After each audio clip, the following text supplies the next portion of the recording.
السلام علیکم۔ ہم بر صغیر کے لوگ صدیوں سے ایک ہی بیماری میں مبتلا ہیں، اور وہ بیماری کیا ہے؟ روایتی سیاست اور روایتی مذہب کے ٹھیکیداروں کی غلامی۔ یہاں اگر آپ نے کسی سیاستدان کے خلاف بات کی، اس کی منافقت پر بات کی، اس کی انکمپیٹنسی پر بات کی، تو فوراً آپ غدار قرار دے دیے جاتے ہیں۔ اور اگر آپ نے کسی مذہبی رہنما کے خلاف اس کی منافقت، اس کے دوغلے پن یا اس کے عقیدے پر کوئی غلطی پر سوال اٹھایا، تو جناب علی آپ پر فتویٰ لگتا ہے کافر، یا پھر آپ گستاخ رسول ہیں۔ یہ وہ زنجیریں ہیں جن میں ہماری سوچ، ہماری زبان اور ہماری آنے والی نسلوں کی جو آزادی ہے اس کو جکڑ کر رکھ دیا ہوا ہے۔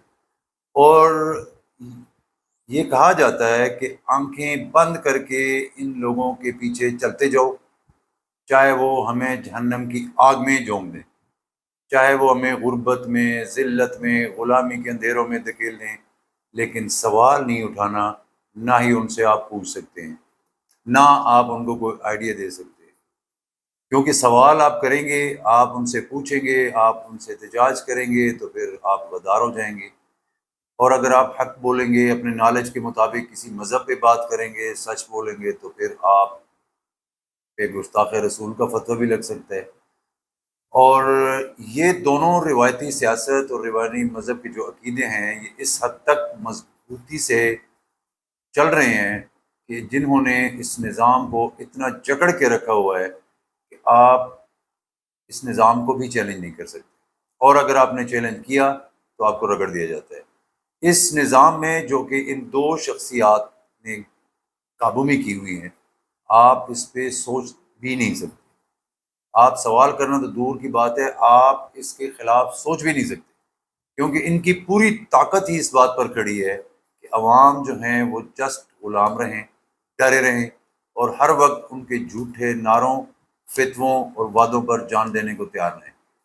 یہی وجہ ہے کہ آج تک یہ قوم ترقی نہیں کر سکتی۔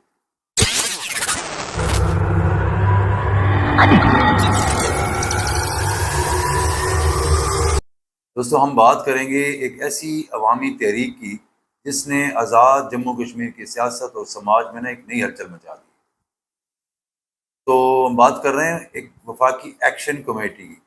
اچھا، یہ کمیٹی دراصل ایک عوامی اتحاد کے طور پر بنی تھی، جس میں تاجر، تنظیمیں، طلباء، وکلاء، ٹرانسپورٹرز اور مختلف سماجی گروپس شامل تھے۔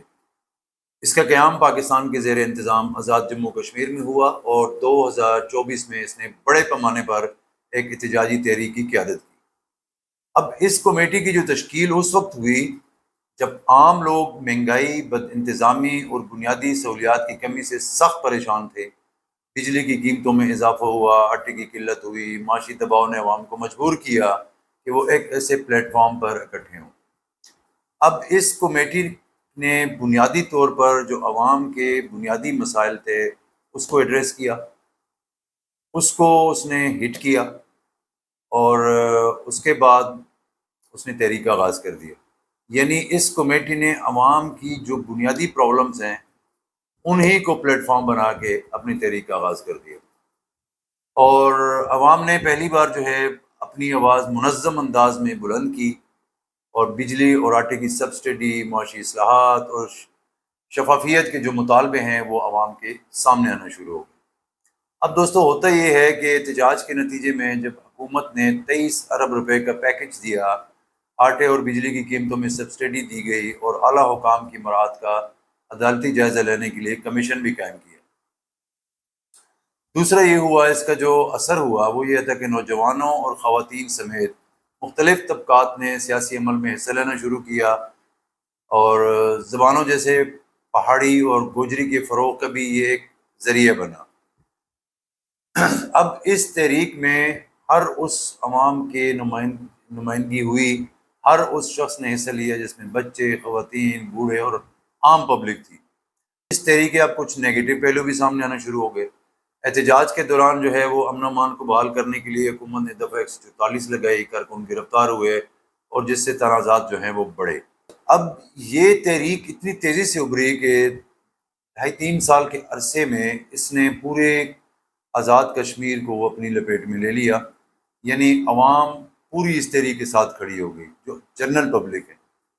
اب دوستو اس میں ہوا یہ کہ جب یہ تحریک اٹھی، احتجاج ہوئے، بہت بد نظمی بھی پھیلی، حکومت نے اسٹریک ڈاؤن بھی کیا اس کے اوپر اور لوگوں کو گرفتار بھی کیا، اور اس کے بعد کافی لوگ جیلوں میں گئے، لیکن پیرللی حکومت نے ان کے کچھ مطالبات مانے بھی، اور ماننے کے بعد جو اصل پرابلم بنی وہ یہ بنی کہ وہاں کی جو روایتی سیاستدان ہیں ان کو ایک تھریٹ محسوس ہوئی۔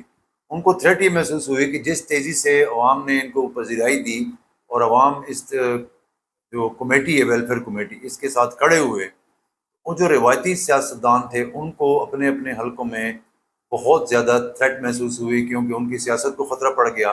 عوام ان کے ساتھ رہی نہیں، عوام نے سارا جو ہے نا وہ ٹرن لے لیا اس کمیٹی کی طرف۔ تو اس کے بعد جو حکومتی ارکان ہیں یا جو پولیٹیکل وہاں پہ روایتی سیاستدان ہیں، انہوں نے اس کو کاؤنٹر کرنے کے لیے ان پر الزامات لگانا شروع کر دیے۔ یعنی اس کمیٹی کی جو بنیادی مقاصد تھے، جو ان کا نعرہ تھا کہ عوام کے جو بنیادی مسائل ہیں، جو مہنگائی کے پرابلمز ہیں، جو وہاں پہ انتظامی مسائل ہیں، اس کو اجاگر کیا، اس کے لیے جو ہے انہوں نے آواز اٹھائی۔ اس کو کاؤنٹر کرنے کے لیے نا ان حکومتی یا پولیٹیکل لوگوں نے ان کے اوپر الزامات لگائے، اور وہ الزامات کیا تھے کہ جی یہ جو تحریک اٹھ رہی ہے، یہ جو کمیٹی بنی ہے، یہ بیسیکلی پاکستان کے خلاف ہے۔ اور دوسرے الزام لگایا کہ جی یہ انڈیا اور اسرائیل کی فنڈنگ سے چل رہی ہے، اور یہ جو ہے نا وہاں سے پیسے لیتے ہیں اور یہ یہاں پہ بد انتظامی پھیلاتے ہیں۔ اب ایکچوئل ہوا کیا؟ ایکچوئل یہ ہوا کہ ان سیاستدانوں کو جو وہاں پہ ہیں ان کو اپنی ناکامی نظر آنے لگی، کیونکہ انہوں نے عوام کے لیے تو ڈائریکٹلی کچھ کیا نہیں، نہ وہاں پہ کوئی انہوں نے ایڈمنسٹریٹولی کوئی ایسے عوام کو سہولتیں دی، نہ وہاں پہ کوئی مہنگائی میں کمی کی۔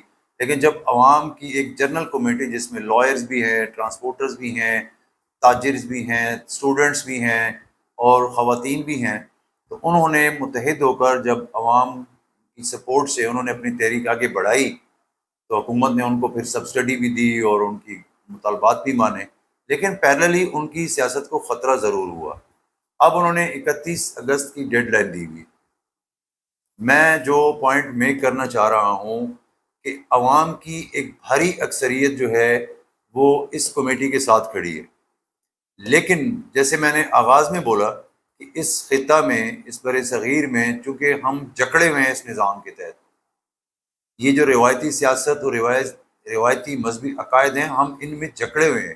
آپ ان لوگوں نے اس نظام کو اتنا مضبوطی سے بند کیا ہوا ہے کہ آپ اس میں بول نہیں سکتے، آپ اس میں آواز نہیں اٹھا سکتے، ورنہ آپ کے اوپر غداری کے مقدمات بنتے ہیں، آپ کے اوپر شرک کے فتوے لگتے ہیں۔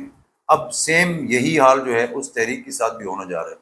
ڈیفینیٹلی بات ہے کہ اتنی جو بڑی تحریک ابھری ہے اس کے کچھ نیگیٹو پہلوز بھی ضرور ہیں۔ ایک تو اس میں جو ہے نا وہ انتشار پھیلنے کا خطرہ ہے، کیونکہ جو شر پسند لوگ ہیں وہ ایسی تحریکوں میں شامل ہو جاتے ہیں جن کا ایجنڈا ہی صرف اینٹی اسٹیٹ ہوتا ہے، اور وہ اس قسم کی حرکتیں کرتے ہیں جو اسٹیٹ کو نقصان پہنچاتے ہیں، جو اس تحریک کو بھی نقصان پہنچاتے ہیں۔ وہ اس قسم کی جو بڑی تحریکیں ہوتی ہیں اس میں شامل ہو جاتے ہیں، اور وہ اپنا ایجنڈا لے کر اس میں چل رہے ہوتے ہیں پیرللی۔ تو اس کے اب نیگیٹو اثرات بھی ضرور آئیں گے، لیکن مین یہ ہے کہ اب جو اینٹی نیریٹو یا کاؤنٹر نیریٹو آپ کہہ سکتے ہیں جو اس کمیٹی کے اگینسٹ بن رہا ہے، وہ یہی بن رہا ہے کہ جی یہ اینٹی اسٹیٹ لوگ ہیں اور اس کو انڈین اسرائیل فنڈ کرتا ہے۔ اب اگر اس کمیٹی کی بیسک چیزوں کو سوچا جائے تو وہ مطالبات وہ ہیں جو عوام کی بنیادی مسائل ہیں، اس کو انہوں نے اجاگر کر دیا۔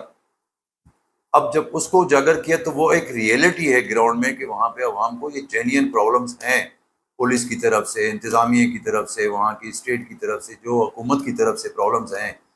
اور لیکن اب جب حکومت نے ان کے مطالبات منظور کیے تو میرے ذاتی رائے یہ ہے، اور اس کا ایک سلوشن یہ ہے کہ اس کمیٹی کو اب فردر یہ چاہیے کہ اس کو آپ پولیٹیکل ونگ کے طور پر نہ بنائیں، اور اس کو مزید آگے بڑھانے سے بہتر ہے کہ آپ ریفارمز کی طرف حکومت کے ساتھ بیٹھیں۔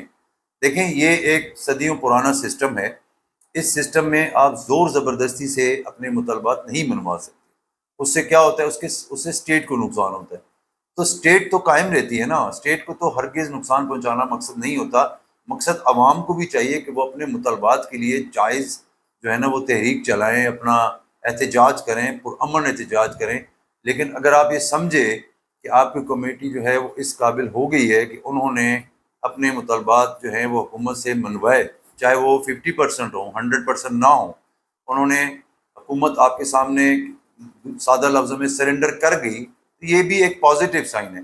اب اس پازیٹیو سائن کے ہوتے ہوئے اس کمیٹی کو یہ چاہیے کہ وہ ریفارمز کریں۔ دیکھو، انقلاب جو معاشرے میں آتے ہیں، سوسائٹی میں، وہ ریفارم سے آتے ہیں، یہ ہٹ دھرمیوں سے اور انتشار سے کبھی بھی نہیں آتے۔ یہ حکومتیں توڑ ضرور دیتی ہیں لیکن بنا نہیں سکتی، یہ بھی ایک ہسٹری ہے، ٹھیک ہے۔ جہاں پہ بھی اس قسم کی جو ہے نا وہ احتجاج ہوئے ہیں جس سے حکومتیں توڑی گئی ہیں زبردستی ڈنڈے کے زور پہ، وہاں پہ پھر ابھی تک دنیا میں ان ملکوں میں امن نہیں آیا، تو یہ ایک نیگیٹو پہلو بھی ہے۔ تو اس کا سلوشن یہی ہے کہ یہ لوگوں کی آواز بالکل پازیٹیو ہے، ان کے جو مطالبات ہیں وہ بالکل جائز ہیں، اور حکومت اگر مان رہی ہے تو اب اس کمیٹی کو چاہیے کہ وہ حکومت کے ساتھ بیٹھیں اور ان کو سجیسٹ کریں۔ اپنا پریشر جو بلڈ اپ کرنا تھا وہ کر دیے آپ لوگوں نے، آپ ریفارمز کی طرف جائیں، حکومتی ارکان کے ساتھ بیٹھ کے ریفارمز کریں تاکہ آہستہ آہستہ اس سسٹم کو ٹھیک کیا جائے۔ اپنا موقف جاری رکھیں، پازیٹیو سائن کے ساتھ آگے بڑھیں، اپنا جو پریشر ہے اس کو بلڈ اپ ضرور رکھیں، بٹ امن طریقے سے، جو حکومت کے ساتھ بیٹھ کر آپ کے مسائل کو حل کر سکے۔ تو یہ تحریک آج کل بہت زوروں کے اوپر ہے کشمیر میں، اور خاص کر اس پہ اب اسٹوڈنٹس جو ہے نا وہ شامل ہو رہے ہیں۔ تو اسٹوڈنٹس کو آپ کو پتہ ہے کہ وہ جذباتی ہوتے ہیں، ینگسٹر ہوتے ہیں، وہ صرف جذبات کو زیادہ جو ہے نا وہ آگے بڑھاتے ہیں، اور اس تحریک میں انتشار بڑھنے کا زیادہ خطرہ ہوتا ہے۔ اور آج کل ویسے بھی ٹرینڈ یہی ہے کہ جتنا کوئی زیادہ جذباتی ہوگا اسی کے پیچھے لوگ زیادہ چلتے ہیں۔ تو اس سلسلے میں وہ جو آپ کی اصل مقصد ہوتا ہے وہ پیچھے رہ جاتا ہے، اور آپ ایک اور نیگیٹو سائڈ پہ چلے جاتے ہیں، اور وہ چلتے چلتے اسٹیٹ کے لیے نقصان دہ بن سکتا ہے۔ تو میری یہ گزارش ہے کہ آپ کی جو کمیٹی ہے اس نے بہت اچھا سٹارٹ لیا، عوام کی آواز اٹھائی، ان کی جینین جو پرابلمس ہے اس کو آپ لوگوں نے ہائی لائٹ کیا حکومت کے سامنے، حکومت کو بیٹھنے پہ مجبور کیا، ان کو ماننے پہ مجبور کیا۔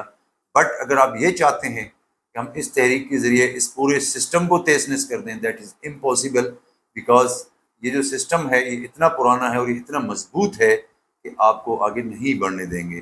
تو آپ اب دانش مندی سے جو ہے نا وہ کام لیتے ہوئے ریفارمز کی طرف جائیں۔ آپ کا بہت بہت شکریہ۔